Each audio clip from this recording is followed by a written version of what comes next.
पाकिस्तान जिंदाबाद ये नारा इन दिनों नरेंद्र मोदी के नए भारत में मुसलमानों को टॉर्चर करने का हथियार बना हुआ है। कहीं भी किसी भी फंक्शन में लगने वाले नारों को पाकिस्तान जिंदाबाद का नारा बताकर शिकायत दर्ज करा दीजिए। कोई जांच नहीं करी जाएगी, कोई सुनवाई नहीं होगी।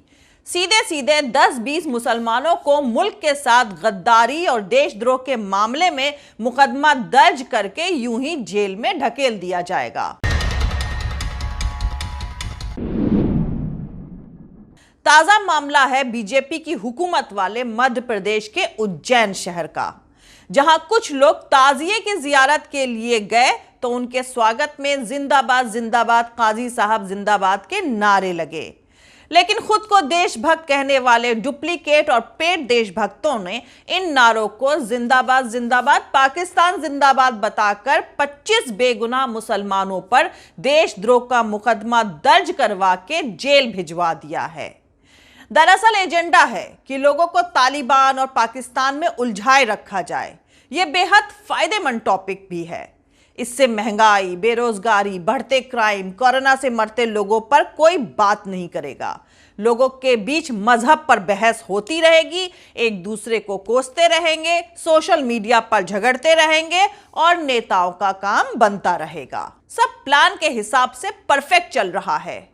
टॉमी मीडिया के एंकर भी जबरदस्त एक्टिंग कर रहे हैं और शायद इसी का असर है कि अफगानिस्तान मामले पर तालिबान, अशरफ गनी, जो बाइडेन, इमरान खान और नरेंद्र मोदी से ज्यादा टेंशन फेसबुक और ट्विटर यूज करने वाले सोशल मीडिया यूजर को है। उन्हें अपने बयान पोस्ट करने का इतना दबाव है कि जैसे पूरी दुनिया का मीडिया इन्हीं की तरफ देख रहा है।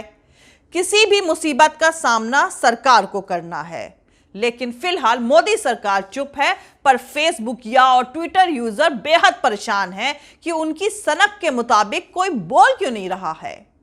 कोई कह रहा है कि लिबरल नहीं बोल रहे हैं, कोई कह रहा है कि सेक्युलर नहीं बोल रहे हैं, किसी को हिंदुओं से शिकायत है, किसी को मुसलमानों से शिकायत है, किसी को तालिबान के आने की खुशी है और किसी को तालिबान के आने की इतनी फिक्र सता रही है कि उसने खाना तक छोड़ रखा है।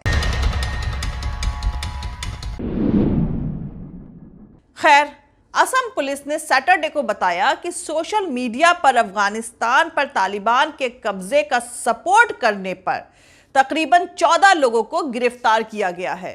न्यूज एजेंसी पीटीआई ने पुलिस के एक सीनियर ऑफिसर के हवाले से बताया है कि गिरफ्तार लोगों पर यूएपीए, आईटी एक्ट और सीआरपीसी की अलग अलग धाराओं के तहत मामला दर्ज कर लिया गया है। अब पाकिस्तान की तरफ रुख करते हैं तो दोस्तों, पाकिस्तान के फॉरेन मिनिस्टर शाह महमूद कुरैशी ने कुछ दिन पहले कहा था कि अफगानिस्तान सरकार के पास तालिबान से लड़ने की हिम्मत नहीं थी और तालिबान को इसीलिए आसानी से जीत हासिल हुई है क्योंकि उन्हें अफगान लोगों का सपोर्ट हासिल है। अफगान सरकार के पास मॉडर्न हथियारों से लैस 3 लाख से ज्यादा वेल ट्रेन्ड सेना थी, लेकिन अगर उनके पास लड़ाई करने की हिम्मत ही नहीं थी तो क्या उसके लिए भी जिम्मेदार पाकिस्तान है? उन्होंने कहा कि पाकिस्तान पर इल्जामों का सिलसिला अब बंद होना चाहिए। वहीं दूसरी तरफ भारत में शिवसेना के सांसद संजय राउत ने भारत के बंटवारे की बराबरी अफगानिस्तान की मौजूदा हालात से करते हुए कहा है कि ये एक मुल्क के वजूद और सोवरेनिटी यानी संप्रभुता की बर्बादी को लेकर लोगों की तकलीफों की याद दिलाता है। शिवसेना के माउथपीस सामना में छपने वाले अपने वीकली कॉलम में संजय राउत ने लिखा है कि अगर नाथूराम गोडसे ने महात्मा गांधी के बजाय जिन्ना, जो पाकिस्तान बनने के लिए जिम्मेदार थे, उनका कत्ल कर दिया होता तो भारत पाकिस्तान के बंटवारे को टाला जा सकता था। उन्होंने कहा कि बंटवारे का दर्द तभी कम किया जा सकता है जब टूटे हुए हिस्से को वापस जोड़ लिया जाए और तब तक मन को सुकून नहीं मिलेगा। वो आगे लिखते हैं कि भले ही हम ये महसूस करें कि अखंड हिंदुस्तान होना चाहिए, लेकिन ये होता हुआ नहीं दिख रहा है, पर इसके बावजूद उम्मीद हमेशा बनी रहती है।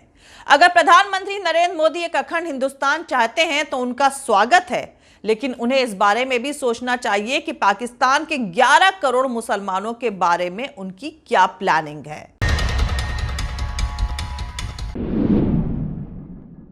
तो दोस्तों, अगर किसी को पाकिस्तान, भारत या तालिबान की कट्टरता से चिढ़ है तो इसमें कोई बुराई नहीं है, लेकिन इस पर भी जरा ध्यान दीजिए कि सत्ता में बैठे सियासी नेता आपको भी वैसा ही बनाने की कोशिश तो नहीं कर रहे हैं। भारत और पाकिस्तान में हाल की कुछ वारदातें हुई हैं, उस पर नजर डाल लेते हैं ताकि भारत और पाकिस्तान दोनों देशों की आवाम को पता चल सके कि उनके मुल्क के हुक्मरान उनको क्या बनाना चाहते हैं और मुल्क को किस तरफ ढकेल रहे हैं।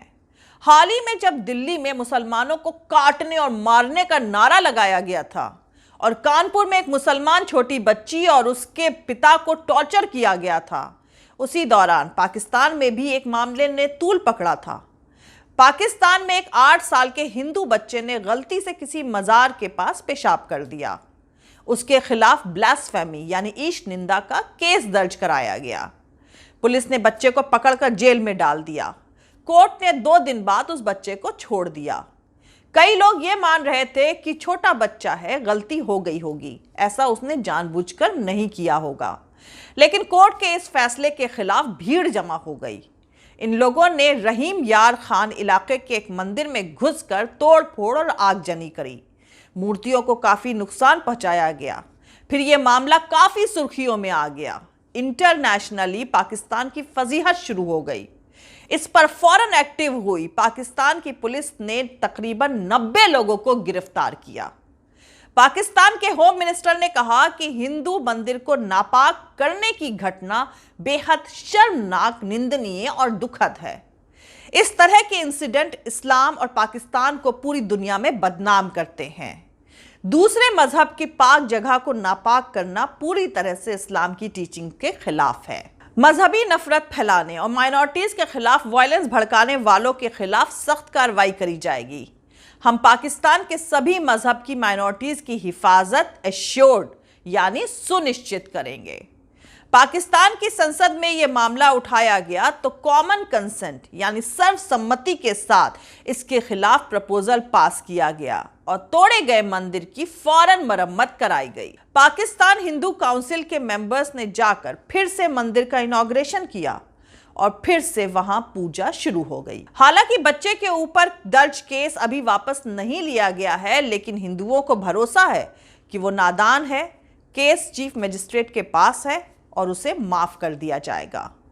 एडमिनिस्ट्रेशन और पुलिस ऑफिसर्स ने भी हिंदू नेताओं से कहा कि बच्चे के खिलाफ कोई सबूत नहीं है और उसे बरी कर दिया जाएगा। पाकिस्तान सरकार ने कहा कि रहीम यार खान में मंदिर को फिर से खोलना इस बात को साबित करता है कि पाकिस्तान सरकार की बेसिक पॉलिसी में हिंदुओं के मजहब की इज्जत करना शामिल है और हम इस बात को पुख्ता करेंगे कि सभी सिटीजन्स, सभी नागरिक पाकिस्तान के कॉन्स्टिट्यूशन के मुताबिक अपनी जिंदगी और आजादी का मजा लें। दूसरा इंसिडेंट लाहौर में महाराणा रंजीत सिंह की मूर्ति तोड़ने का है।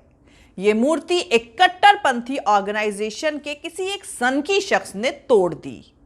इस इंसिडेंट का वीडियो वायरल हुआ, जिसमें वहां मौजूद कुछ लोगों ने उसे ऐसा करने से रोका भी। खैर, उस सनकी को गिरफ्तार कर लिया गया है। प्रधानमंत्री इमरान खान के करीबी मिनिस्टर चौधरी फवाद हुसैन ने लिखा, शर्मनाक अनपढ़ों का ये झुंड दुनिया में पाकिस्तान की इमेज के लिए वाकई खतरनाक है। तो दोस्तों, सनकी तो सब जगह है, नफरती क्राइम हर कहीं होता है। असली मसला यह है कि इन क्रिमिनल्स और ऐसे नफरत फैलाने वाले क्राइम्स को रोकने के लिए क्या किया जा रहा है। मैंने इन 2 वाक्यों का जिक्र यहां सिर्फ इसलिए किया है क्योंकि ये ताजा मामले हैं और मौजूदा भारत में लोग पाकिस्तान से ऐसी दरियादिली की उम्मीद नहीं करते हैं, क्योंकि इससे पहले कि पाकिस्तानी सरकारें अपनी माइनॉरिटीज पर जुल्म के लिए दुनिया भर में बदनाम थी, ऐसा माना जाता है। लेकिन मौजूदा इमरान खान सरकार पुराने पाकिस्तान की तस्वीर बदलने की कोशिश करती जरूर दिख रही है।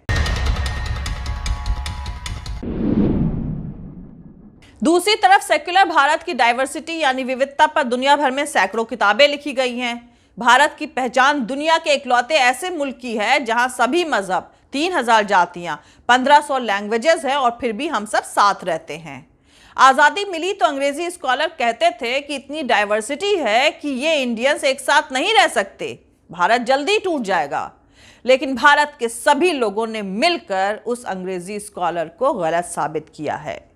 आजाद भारत के पहले होम मिनिस्टर की हैसियत से सरदार पटेल ने कहा था कि अगर हम अपनी माइनॉरिटीज को हिफाजत का भरोसा ना दे सकें तो हम इस डेमोक्रेसी के लायक नहीं हैं। पिछले 7 सालों में लगातार बदलता मौजूदा भारत सरदार पटेल, गांधी और नेहरू का भरोसा क्यों तोड़ रहा है? पिछले कुछ सालों में कई ऐसे इंसिडेंट सामने आए हैं जिनसे लगता है कि पाकिस्तान डेमोक्रेसी बनने की कोशिश कर रहा है और भारत 7 दशक की एस्टैब्लिश डेमोक्रेसी की जड़ें खोदने की सारी कोशिशें करता दिख रहा है। अपनी लाख खामियों के साथ भारत ऐतिहासिक स्ट्रगल करके एक महान डेमोक्रेसी बना है। भारत को कट्टरता की तरफ धकेला गया तो यह बर्बाद हो जाएगा। मजहबी कट्टरता ने इस दुनिया में अब तक ऐसा कोई मुल्क नहीं बनाया जो हमारे लिए नजीर यानी एग्जाम्पल बन सके।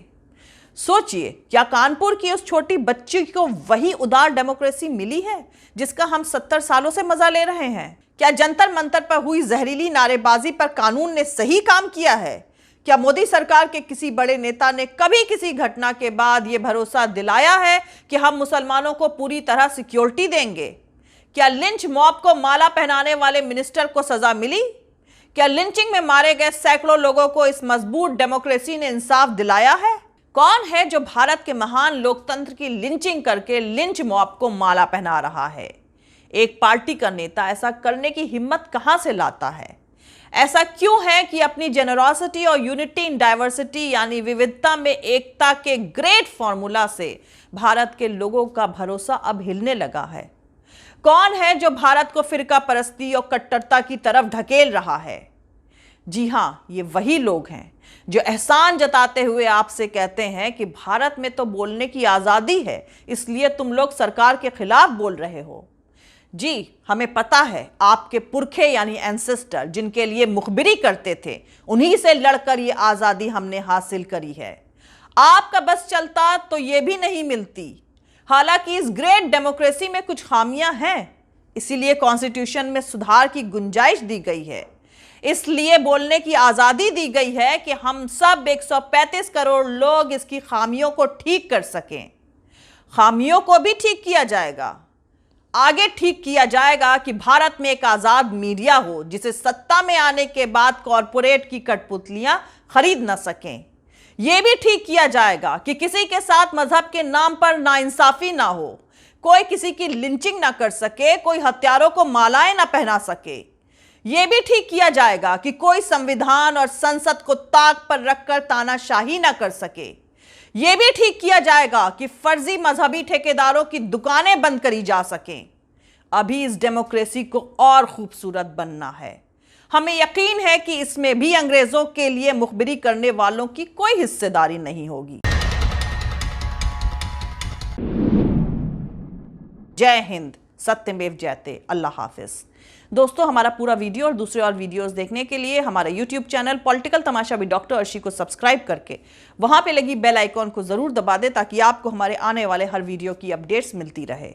और दोस्तों, अगर आपको हमारा काम पसंद आता है, हमारे वीडियोस पसंद आते हैं तो www.patreon.com/dr अर्शी खान पर जाकर डोनेट करके आप हमारे काम को सपोर्ट कर सकते हैं। दोस्तों, अगर आपको हमारा वीडियो पसंद आता है तो लाइक और शेयर करना हरगिज नहीं भूलें। आप हमें फॉलो भी कर सकते हैं हमारे ट्विटर, इंस्टाग्राम और फेसबुक पेज पर। मेरा ट्विटर हैंडल है @arshi_aziz khan। थैंक यू, मिलते हैं अगले वीडियो में।